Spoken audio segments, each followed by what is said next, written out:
Wednesday on Daily Delivery. I am Michael Rand, happy to be back with you for another day and another very good show to bring you right now. Marcus Fuller from the Star Tribune will join me here in just a few minutes to talk Gopher men's basketball. They started practice this week, year 3 for Ben Johnson, head coach. New roster, bunch of new players, new backcourt, hoping for better health, better chemistry, and kind of a look forward this year.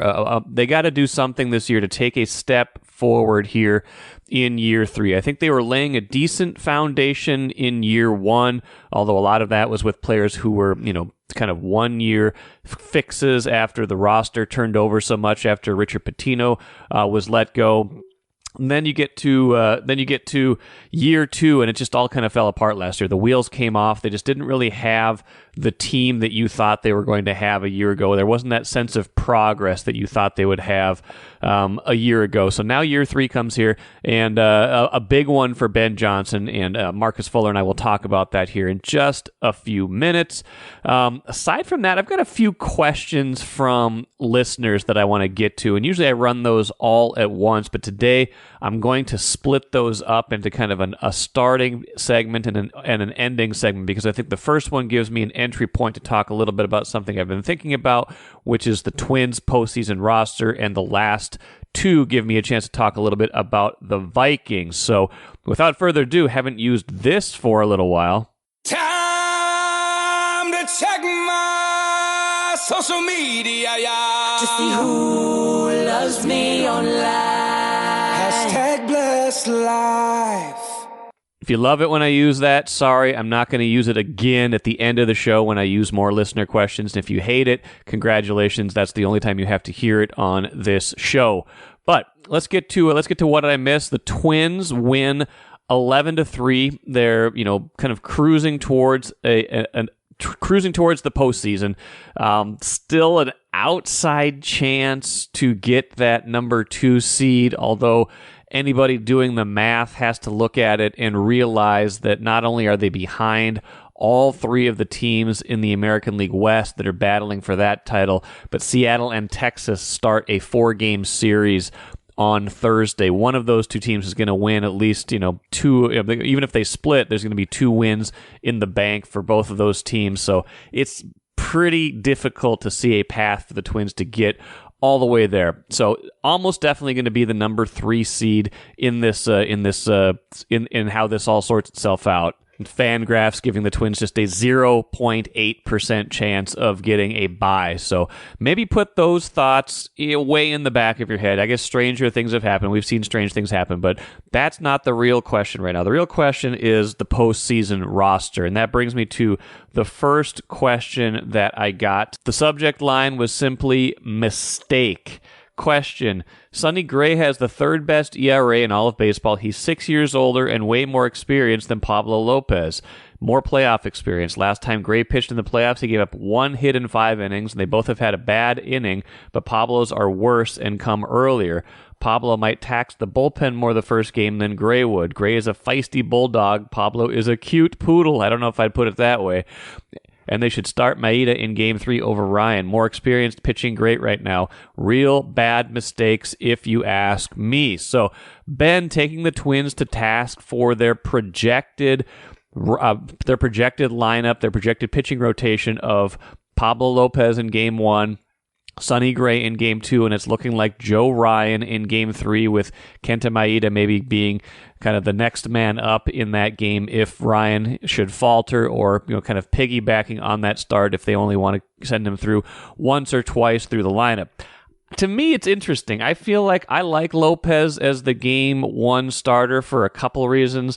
One of them is kind of that I think it's the opposite of what Ben's saying. I think Pablo Lopez has a chance to work deeper into the game than Sonny Gray. I think Pablo Lopez has shown that he'll give you 6-7 innings pretty consistently this season, whereas Sonny Gray sometimes not all the time, but sometimes gets a little bit cute, gets a little bit nibbly with his pitches. I don't know if nibbly is a word, but I just made it a word.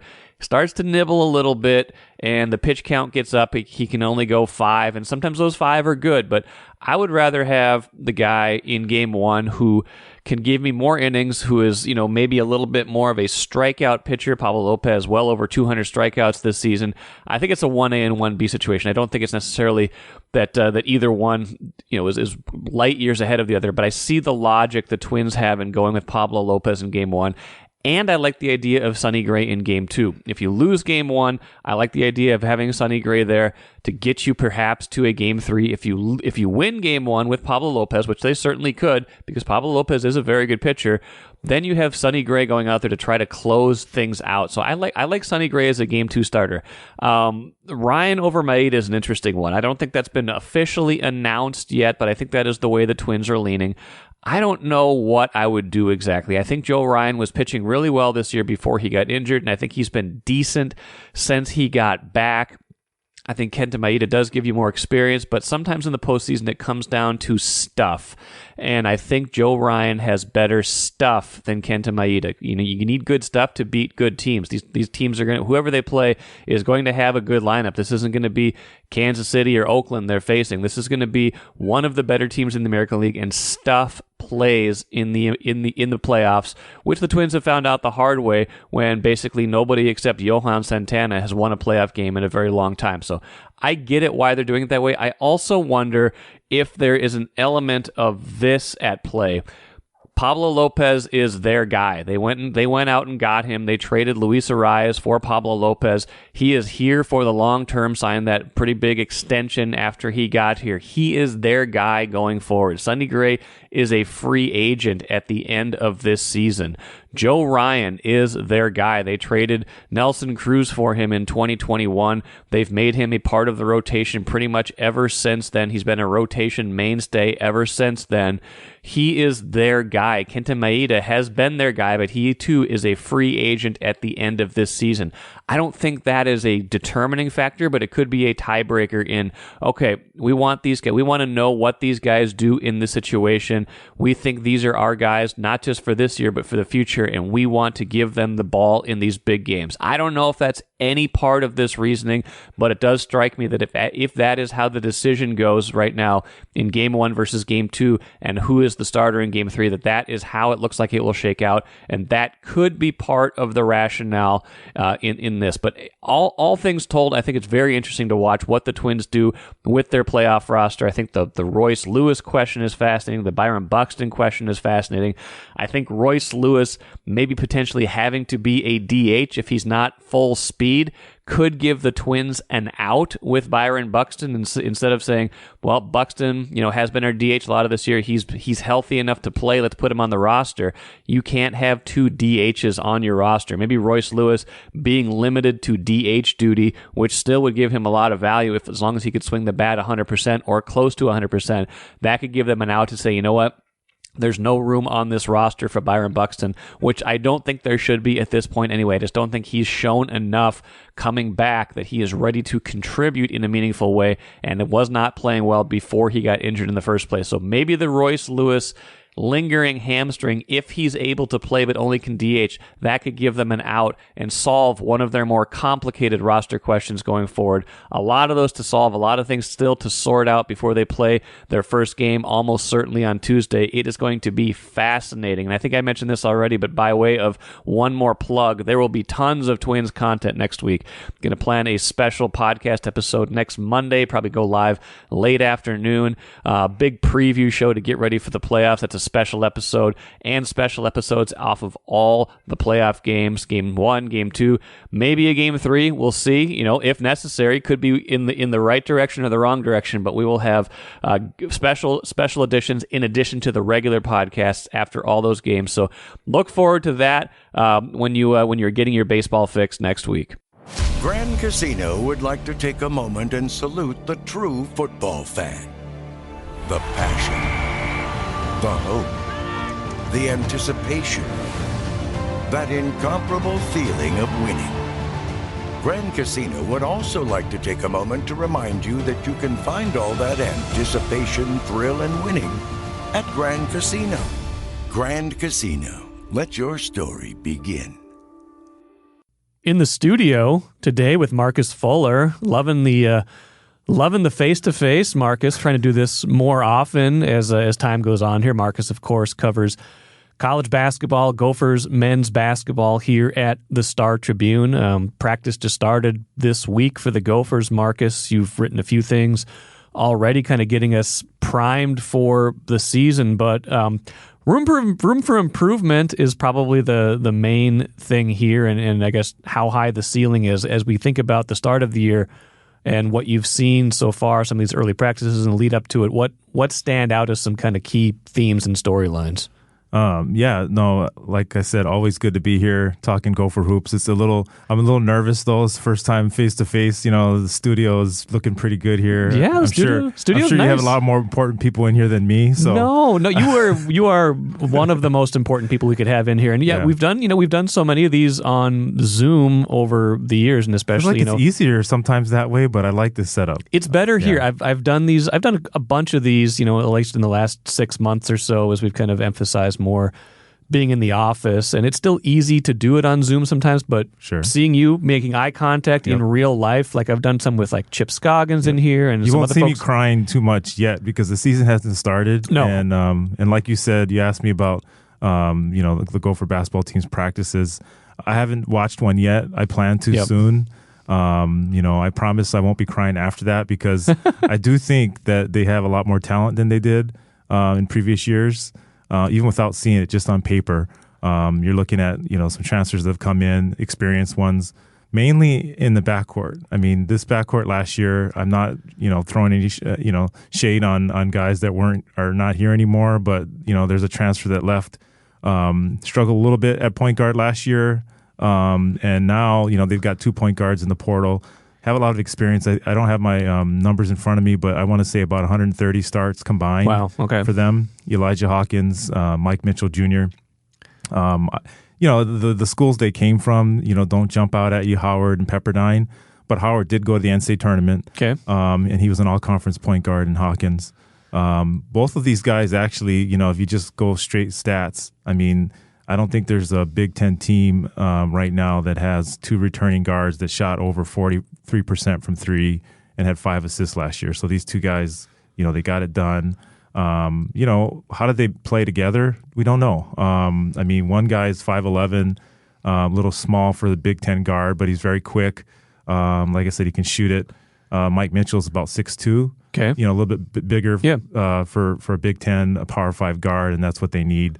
But I think those 2 guys give them experience, which is huge. I mean, they're no Power 5 experience. These guys have played against Power 5 teams. So once the Big Ten comes, I think that's when, the eyes open and say, hey, this is a different level. We want to see how they perform then. But to have those 2 guards was huge. I mean, they searched the portal quite a bit. I mean, we've talked about it on this and you podcast. And last year, I mean, you talked about how much backcourt play just fuels everything. And they just, not, like you said, not to malign anybody that was here, but they just didn't have it a lot of last year. No, they didn't. And again, what scares you a little bit is the guy that left was 6'4", 200 pounds. I mean, he looked the part of a Big Ten guard, but there's a lot more that goes into it. I mean, offensive minded, wasn't too aggressive scoring at times, shooting the ball. So I think they're going to need that from these guys. They need to be able to be a threat. I like Braden Carrington. Last year he was injured, but again, he's got a little bit more size. He also, I mean, he's a local kid that cares a lot about the program. I mean, he's only been here a year, but I mean, he's been around Gopher basketball a long time. Cameron Christie's the one probably people are most excited about. Yeah, from Illinois, right? Right, and he's 6'6". I mean, his brother's in the NBA. People have said that he's a little bit ahead where his brother was, like last year, as far as like size and not a bit. I mean, his brother was a McDonald's All-American, but he's bigger than his brother was, a little bit more athletic. So I think there's a chance for him to make a huge impact as a freshman. Yeah, sounds like it. But again, we've seen freshmen in the past that have had a lot on their shoulders and they struggled. Yeah. I think if you take a lot of pressure off of him, He's not the main guy. Obviously, he's got other guards there. Yeah. He might be a little bit more effective. I mean, we saw that, I think, a few years ago. It's more than a few years now with Amir Coffey. Yeah. He came in and he didn't, I mean, he was their leading scorer after a few games, but didn't have to be, and then as the season settled in, the veterans kind of took over and he was kind of that, backup role where, to have a guy, obviously he's in the NBA now, that's not your 1, 2, even third threat. That's going to be big for this team. So depth is kind of the number one thing for Ben Johnson this year, is like a lot more depth, and then probably the next thing is health. Yeah. I mean, I wrote about that. For sure. That's one of my 5 things to watch is health. Front court feels like it has the potential to be a strength, at least. Talk about Dawson Garcia, Pharrell Payne, maybe Parker Fox. I mean, he's talking about the health. Like, that's a guy who they've been kind of waiting for a while now, and maybe he's going to hopefully finally be healthy and get a chance to show what he can do. But that feels like it has the potential at least to be a strength if some of those guards that are new can get them the ball and kind of free them up to do those things. Yeah, I mean, they're deepest at forward. In the Big Ten, you like to have some meat inside. I mean, Pharrell Payne is definitely a big body, 6'9", 255. Last year, he was a freshman. He had to do a lot of the dirty work. Yeah. They didn't really have much else, but now, I mean, Dawson, obviously, he's an unbelievable talent. Playing with his back to the basket is not his strength. I mean, he needed Pharrell to kind of be where Pharrell was expected to be this year. Right. But as a freshman, he wasn't ready for that. He had the body and he was physically ready, but he wasn't mentally ready. He didn't have the experience. So having Pharrell have an extra year, having the experience, now he knows what to expect. You take that pressure off of Dawson to have to be that center, that back to the basket. I'm going to guard, Zach Edey. He's just not big enough. No. I mean, he's 6'11", 240. He's tall enough, but he just doesn't. That's not his game. Right, exactly. And so now you have Pharrell, a year of experience. I mean, like I said, he's got the body for it. They brought in a transfer, Jack Wilson from Washington State, former offensive lineman. Oh yeah, that's a fun story. 6'11", 300 pounds. Jeez. I mean, he actually doesn't look 300. Okay. But I mean, he'll probably lift up a car. I mean, he looks like the Hulk out there, and you need those type of bodies in the Big Ten. Right. I mean, the Big Ten's changed a little bit over the years, where they've had some really good guards, and guys go on to the NBA. But at the same time, I mean, they're always producing a 7 foot, 300 pound or 6'10", 250 pound dude. And, this year is no different with Edey coming back. Some Minnesota fans will recognize the name Dane Danger from Park Center. He's at Illinois. And so there's guys out there. There's what Ben Johnson likes to call dudes. There's dudes. He's inside, a dude. You know what I mean? And so you have a dude in Pharrell Payne. You have another guy in Jack Wilson, who's probably not going to be a big offensive threat, but he can bang. I mean, if you just need that. And, again, I started off talking about the depth at forward. Parker Fox, Isaiah Enan, guys that were out a couple years with knee injuries. They're healthy. You're not going to want too much from them in the beginning. They just need to get their feet wet, get their legs under them. And I think guys like, if you look at Josh Olajoseph, as a sophomore this year, he started 24 games last year as a freshman, the most of any freshman on the team. He could definitely help them in being an impact player right away. I mean, he's got the athleticism. I think they did some measurements in the off season, some of that combine stuff, and I think he was measured as a 45 or 46 inch vertical. Jeez. It's a little bit better than me. A little bit better than me. Give me 3 jumps and I'll get there. I think both of us combine, and you times that by 2 our verticals, it probably would never get there. Yeah, give me 3 jumps and I'll get there. It's fine. And so, but he's not just an athlete. He reminds you a little bit of Jordan Murphy, that type of explosiveness. Yeah. And that's scary, right? Like, you have a guy like that, where we've talked about all these guys, and we didn't mention him yet. One of my colleagues in the Big Ten even says he could be an all-conference player in the right situation. So forward depth, who did I miss? Caden Betts is a redshirt freshman. He redshirted last year. I mean, he was a 4-star recruit, could easily finish his high school senior year in Colorado, but he decided to stick with the team. And I think if you look at guys who have made a huge impact as freshmen, a lot of times in the Big Ten especially, they're guys who have redshirted. Yep. Minnesota's not had that luxury. You've seen Wisconsin do it for years. Purdue's been doing it.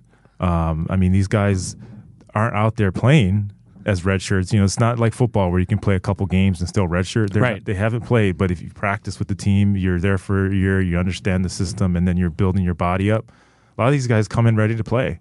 And I don't want to keep going off of, you know, Minnesota guys at other schools, but Cam Heide for Purdue is an example, you know, elsewhere where he redshirted. If you look at him now, I mean, the kid looks like he's a junior in college, body wise, and you know he's ready to go. They're hoping the same thing for Caden Betts.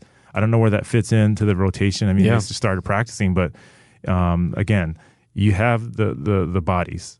You know, I mean, if somebody doesn't come out ready to play, like a Parker Fox or Isaiah Enan, that they need a couple games or a few games, then you have other guys that can fill in.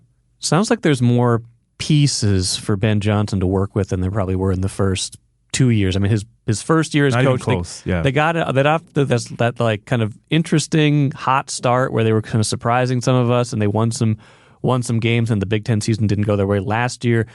They just didn't have the backcourt. They had those injuries, and it just was kind of a lost season. Maybe they're a little bit, maybe they're like a year behind where we thought they would be, and that puts this as a pretty important year, I feel like, for Ben Johnson, for the program. How do you kind of analyze that or think about that, you know, as you think about Mark Coyle and how he might be evaluating this program, how Ben Johnson evaluates his own program, and what year 3 needs to be for him? Yeah, we talked to Mark Coyle before the football season, actually, just to get an overall feeling about the state of the athletic program.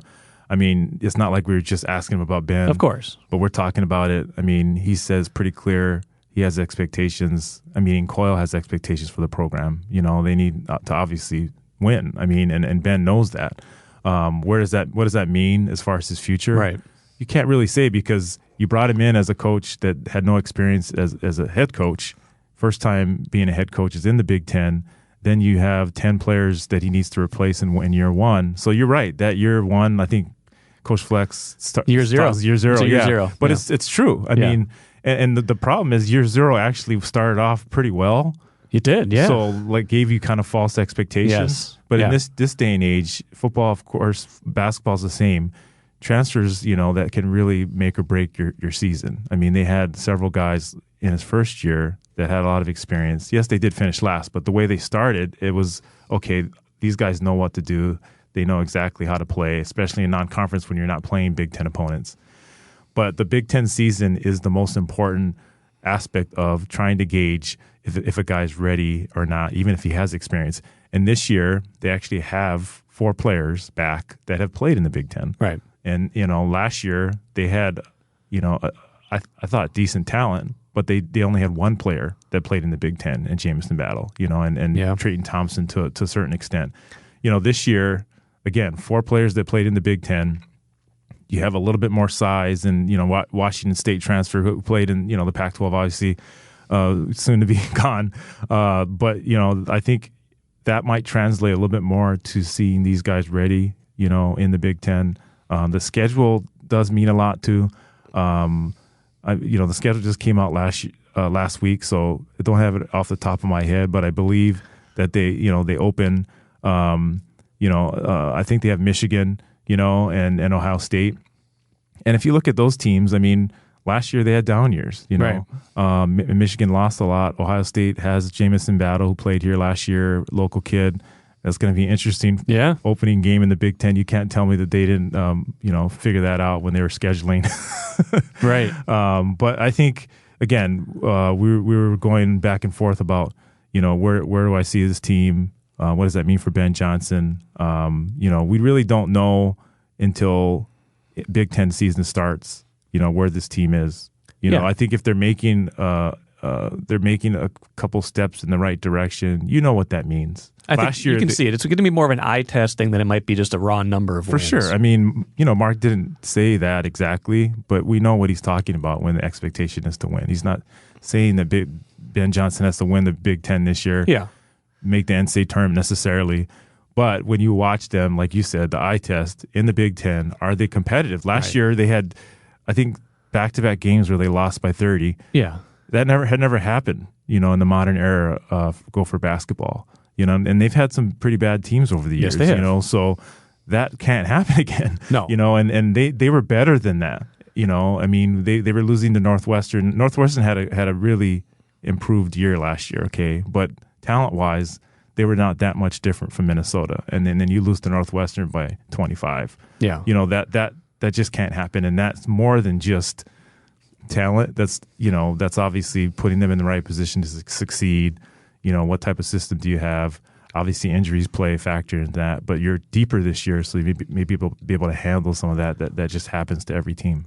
Yeah, I think that's the only thing that's safe to say probably is that you can't have another year like the one you had last year, I feel like, and then feel good about the direction of your program and where you are. But maybe a couple final things for you, Marcus, as we think about this team and they start to practice this week. Like, has Ben Johnson had the personnel yet to do the things he wants to do? I mean, he talked about all sorts of ambitions coming in, the kind of offense he wants to run, the kind of defense he wants to run. Has he been limited by personnel so far? And is this maybe a year where maybe we can see more of what he can do when he has the players he wants? I think the answer is easily yes, because of the transfers that that they lost that first year. I mean, they had to replace 10 guys. Yeah. I think that first year, though, was a little bit closer to what he wanted than last year. Not a little bit, a lot. I mean, he had the experience at guard. He had the shooting ability, and guys that understood how to play team defense. I mean, those things matter, know. And again, the record wasn't there, but they were competitive. Like they didn't get blown out too much in that first year. I mean, it was what it was. They ended up last, but I think you could have easily looked at the beginning of the year and said, okay, this team has a chance to make the postseason. That's probably NIT, but that was where they were headed, until, again, the bottom fell out. There were some injuries. But last year was a train wreck at some point, and there was no turning back. You knew you were kind of waiting for it to end. And then I'm sure even guys on the team was heading in that direction at the end of the year. But so I think what we're seeing is, yes, we have some guards that can shoot the ball. We have some guards that understand defensively, okay, what he expects. We have some players returning from last year who played in the Big Ten and then understands what kind of toughness you need to have. You added some physicality, Again, you have a Pharrell Payne, who I think is one of the more physically imposing players in the Big Ten. When you take out Edey, who's 7'4", 300. So, I mean, the pieces, like you said, are there. This is more of the team that he believes he can win with. What does that mean? And the number, I don't know, but I definitely think that we will see, luckily we'll see in those early December Big Ten games, oh, okay, they're competitive. Right. I don't know if they'll win both games, but it's like, oh, okay, this looks different. Yeah. Their non-conference schedule will not test them. No. Could they lose one of those games? Sure. I mean, obviously the Gophers lost to Northwestern football, but yes, they did. Yes. Sorry to bring that up on a basketball podcast. Some way. I still don't know how they did that, but we've talked about that. Yeah, but I mean, I think that non-conference schedule has a chance to build confidence. Pick up some wins, and then when you hit those first two Big Ten games, you're like, oh, okay, we need to tweak this, but we're close. You know, and I I'm excited for it because you have, like I said, the pieces. You have a season where I don't think the Big Ten necessarily is that strong top to bottom. The top is unbelievable with a couple teams, Purdue and Michigan State. But after that, I saw a couple preseason polls that didn't have any Big Ten teams ranked. Wow! After two top 5, top 10 teams, which is surprising, but that's the way it always goes. And sort themselves out. Yeah, in the Big Ten, there's always teams that surprise. And could Minnesota be that? I think we'll probably see in early December. Where do you think Ben's head's at? Final thing, like he's been through a lot. He came in here, it was like COVID times. It was, he's dealing with the bigger rise of NLI, everything like that. Like it's a lot to NIL. Sorry, not NLI. Name, image, like this. His coaching. I mean, coaches are a little bit overwhelmed, I think. In college sports, especially ones that I'm not saying he's on the hot seat, but ones that haven't won yet, they haven't proven themselves. Yeah. So there is a lot to unpack. I think that he understands that Mark Coyle has been patient with him, so that's good. Fans, not necessarily. Fans want it all right away. They do. They have patience to a degree. I think last year turned a few people. They're like, this should look better in year 2, and it's just for a variety of circumstances, it just didn't. Yeah. So I think again, you want to be a coach that has the support of the administration, and they lost their president, but Mark's he's supportive of Ben. I mean, he hired him. That's always kind of eerie when you you go into a situation where the AD didn't hire you, right? And the president didn't hire you, and then you're like, oh no, right. My guys are gone. Who wants me? Yeah. Right? But yeah, I think that he knows that he needs to win. The fans don't need to tell him. Mark doesn't need to tell him. His parents don't need to tell him. No, we don't need to tell him. My dad doesn't need to text me and tell him, so he knows. He knows. Yeah. Well, whether he gets it done and they get it done is a question for, a little ways down the line, but practice started this week, kind of ramping up for that. Marcus Fuller, always appreciate it. Good to see you face to face in the studio, and I'm sure we'll do this a lot more as time goes on. You can count on it. Appreciated the chance to catch up with Marcus Fuller. He does a great job, of course, covering Gophers men's basketball. Framed this season up nicely, got me thinking about things in maybe a slightly different way.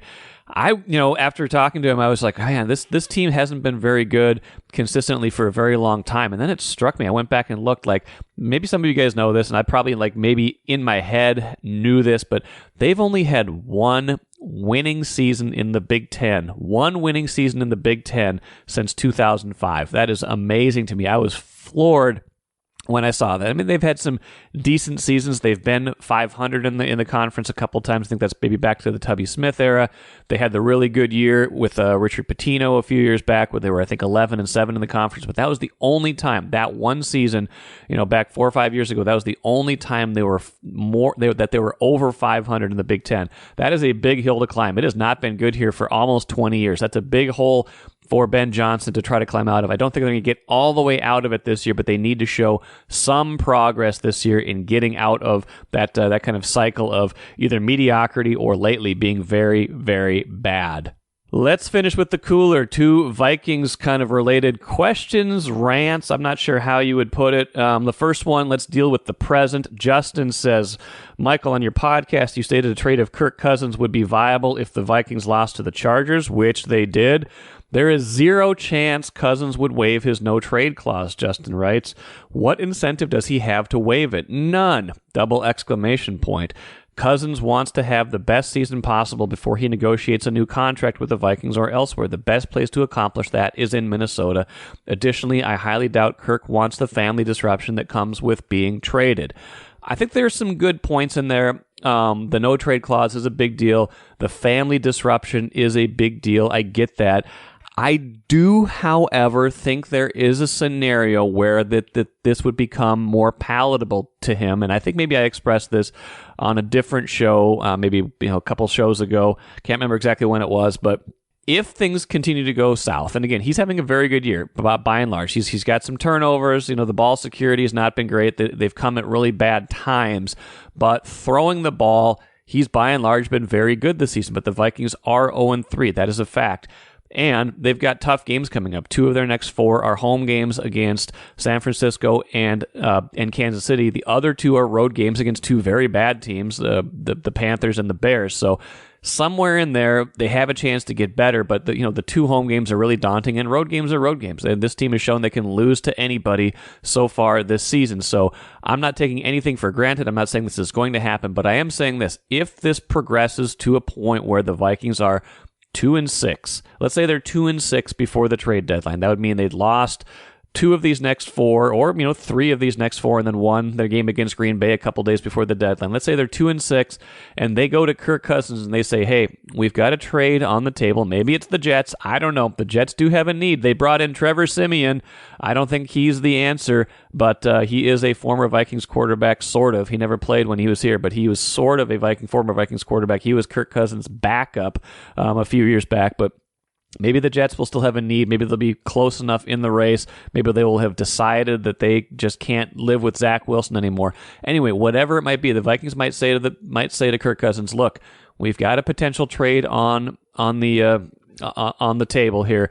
You are not our guy next year. You're a free agent next year. We have decided that we need to move on. You've been really good for us. You've done your best. You've given us, trips to the playoffs. You've given us solid quarterback play for 5.5 years. It would be at that point, but you're not our guy next season. We are turning to the future. We want to see what we have in Jaron Hall. So we're going to give him a look here the rest of the season." Again, this is maybe far-fetched. I get it that maybe this is far-fetched because they still would have realistic potential, even if it's long shot hope. They've got a softer schedule post buy. I get that, or post trade deadline. I get that, but there could be a scenario where the Vikings are bad enough and they come to Cousins and say, look, do you really want to go into free agency sitting out the last half of the season being ostensibly benched? I don't know. That's the path I see to Kirk Cousins saying, okay, I would rather go play somewhere, maybe win somewhere, be viewed as a savior to a team that needs a quarterback than be in a bad situation where a team is losing, the team's not having a good season. So that's the route I can see. I get it. I get that minimal family disruption is probably a big deal to Kirk Cousins. I get it that he's going to want to put up big numbers here with this big offense. I think those things are in play, and I think all of this is moot if the Vikings start to rally and are at least in some sort of position before the trade deadline to feel like, hey, we could make a run and we could keep going, and we'll let the chips fall where they may next season. I get all that. I just think there's a non-zero chance. That's the path I see to them potentially doing a Kirk Cousins deal. Finally, George sent this a couple weeks ago after Jeff Day and I did our sequence and our two-part series on the best and worst Vikings moments of all time. He writes, the subject line, I love this, was "History began in 1998?" ?